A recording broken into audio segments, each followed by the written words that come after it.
AGS তৌফিক, AGS কে তৌফিক আছে? তুমি কি আসো এখানে? হ্যাঁ,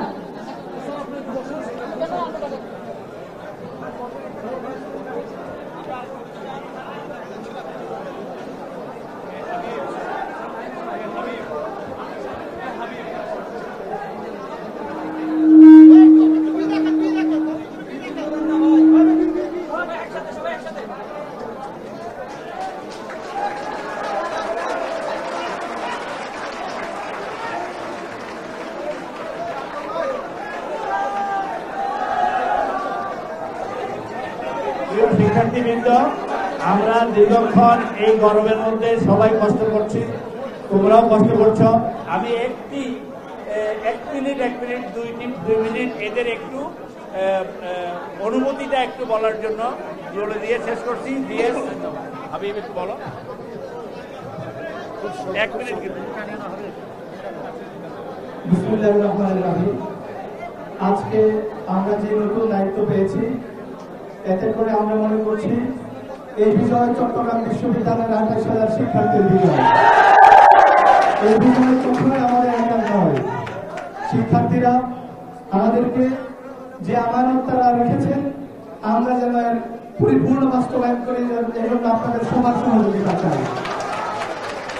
আমরা তখনই পরিপূর্ণ বিজয় অর্জন করতে পারব যেদিন আমরা আমাদের যে প্রতিশ্রুতি আপনাদের সামনে রেখেছিলাম, যে প্রতিশ্রুতি আপনাদের সামনে নিয়ে গিয়েছিলাম, সেই প্রতিশ্রুতি আমরা বাস্তবায়ন করতে পারব এবং এই চট্টগ্রাম বিশ্ববিদ্যালয়কে একটি গোটা বিশ্বের বুকে একটি আধুনিক বিশ্ববিদ্যালয় এবং উন্নত বিশ্ববিদ্যালয় হিসেবে গড়ে তুলতে আপনাদের সবার সহযোগিতা এবং পরামর্শ আমরা কামনা করে কথা শেষ করছি।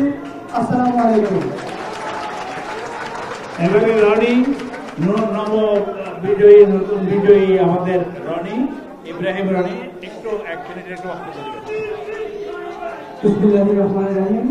আসসালামু আলাইকুম ওয়া রাহমাতুল্লাহ। আমি আমার বক্তব্য শুরুতে গভীরভাবে স্মরণ করছি এই চট্টগ্রাম বিশ্ববিদ্যালয় গণতান্ত্রিক আন্দোলন মুক্তিযুদ্ধে আমাদের যে সকল মুক্তিযোদ্ধারা শহীদ হয়েছিলেন, আজকে তাদের রক্তের উপর এই কাষ্ট্র নির্বাচন আমাদের ডিপার্টমেন্ট ইতিহাস বিভাগের 2 জন শহীদ তরুণ এবং শহীদ ফরহাদ আমি গভীরভাবে স্মরণ করছি। আমার বারবার মনে পড়ে জুলাই গণঅভ্যুত্থানের সময় সেদিন সম্ভবত নতুন ব্রিজে যে মেসেজটি দিতে হয়েছিল, সেই মেসেজটা আমি দিয়েছিলাম। সেই মেসেজের হয়তো ওয়াদা পালন করতে যেয়ে সেদিন তরুণ শহীদ হয়েছিল।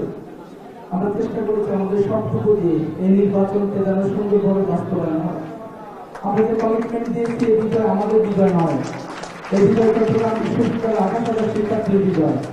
এই বিজয়ের মধ্য দিয়ে আমরা আমাদের এই বিশ্ববিদ্যালয়কে সবাইকে সাথে নিয়ে সামনের দিকে এগিয়ে নিতে চাই।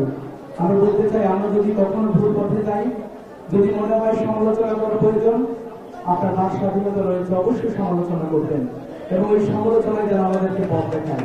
সবাইকে ধন্যবাদ। আসসালামু আলাইকুম।